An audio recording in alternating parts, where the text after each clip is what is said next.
मोबाईलला आलेला आहे सॅमसंग Z Flip 4. याचा मेन इश्यू आहे डिस्प्लेचा इश्यू म्हणजे याच्यामध्ये हाफ स्क्रीन बेंड केल्यानंतर ऑफ होऊन जाते किंवा याच्यामध्ये ग्रीन लाईन येते.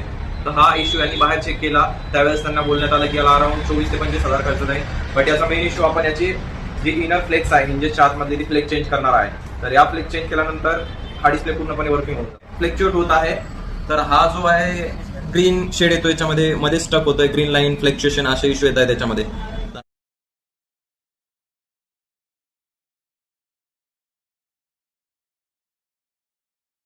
किंवा फ्लिप वापरत असतात त्यामध्ये अशा पद्धतीने ब्लॉकेज होऊन जातं डस्ट जाऊन. या कारणामुळे हे असं 90% 80% ओपन होतं.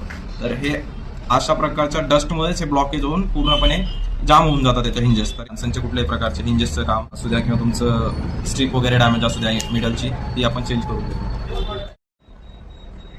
स्ट्रिप चेंज केलेली आहे. स्ट्रिप चेंज केल्यानंतर फोन पूर्णपणे वर्किंग आहे. पूर्णपणे ॲज इट इज कंडिशनमध्ये हा यूज करू शकता. या पद्धतीचा फोन झालेला आहे स्ट्रिप चेंज केल्यानंतर. कुठल्याही प्रकारचा याच्यामध्ये कुठलाही इश्यू नाही आहे. तर अशाच कामासाठी कोणीच मोबाईलला व्हिजिट करा. धन्यवाद.